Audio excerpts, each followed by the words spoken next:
সব সময় এগুলা করে বুঝছো তুমি না? ও মগমা কি সুন্দর পাঞ্জাবি মনে হয় না? এটা বেশ সুন্দর, ধরো এটা তোমার। আচ্ছা, লজ্জা শরম কিছু নাই তোমার? জানো যে সিটারি কইরা বাটপারি কইরা চলে, কোনখান থেকে সে সিটারি করে নিশ্চয়গুলি নিয়ে আসছে, সেগুলি নেওয়ার লেগে একদম দাঁত কেলে হাত বাড়াই দিছো। খবর তো তুমি ওর জিনিস কোনো সময় হাত দিয়ে ধরবা না। না বাবা, আজকের জীবনে আমি প্রথম দেখলাম যে স্বামীরে বসায় রেখা তার স্ত্রী কি সুন্দর এক লাখ লাখ ফ্রুত ফ্রুত করে চা খায়। ভালো, তোমার আমি সাধলাম যে তুমি রংটা খাইবা কিনা। আমার গলাটা খুশখুশ করতেছে, গলা বসে গেছে, সেই জন্য খাইতেছি। তুমি তো বললা যে তুমি রংটা খাইবা না। কেন বাড়িতে দুধ নাই? তা তো আছে। তো তাহলে তুমি দুধ দিয়ে আমার চা বানাই দিতা। কিরে মা, এত দেরি করলি কেন? আব্বা, টিউশনি টাকা পায়া তোমাদের জন্য গিফট নিয়ে আসছি। ওমা গো মাম্মি, আমার কত বড় হয়েছে দেখছো?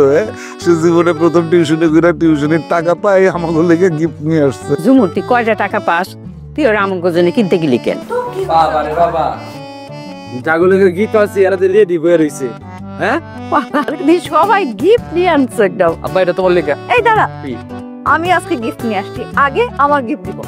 আমার টাকা দেখবো না, আমি আগে আসছি, আমার টাকা দেখবো। আমারটা দেখবো। আমি তার থেকে বড় না।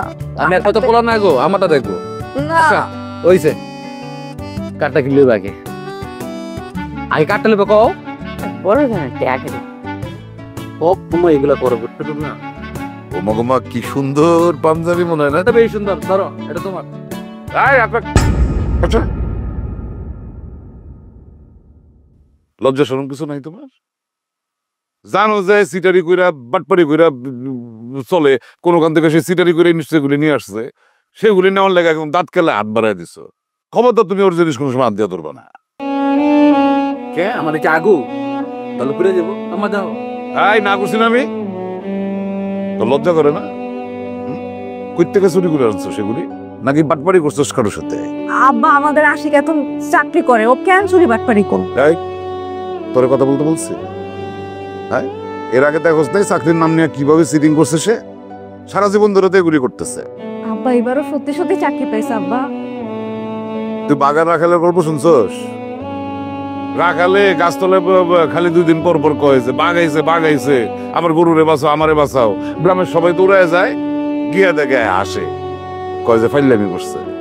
তারপর হাসা হাসা যেদিন বাঘ আসছে, সে যখন চিৎকার দিচ্ছে বাঘ আসছে বাঘ আসছে আমার বাঁচাও, সেদিন কেউ যায় নাই, কারণ তারা সেদিন মনে করছে যে এই স্যার আজকে মিথ্যা কথা বলতেছে।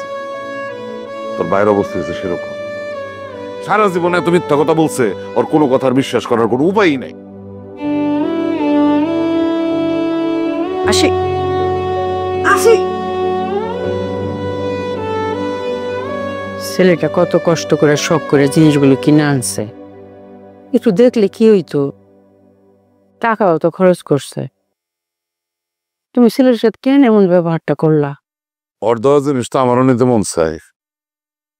বিশ্বাস করো, তোমার ছেলে যদি আমার রাস্তা থেকে একটা পাতা হয় না দেয়, আমার কাছে এটার দাম লাখ টাকার সমান।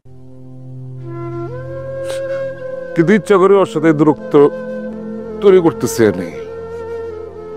সারা জীবন ছেলেটারে এত বিশ্বাস করছি, এত আদর করছি, কিন্তু সে সারাটা জীবন আমাদের ঠকাই গেছে। এখন দূরে থাকুক, দূরত্বে থাকুক, তাতে যদি আমার পোলাটা মানুষ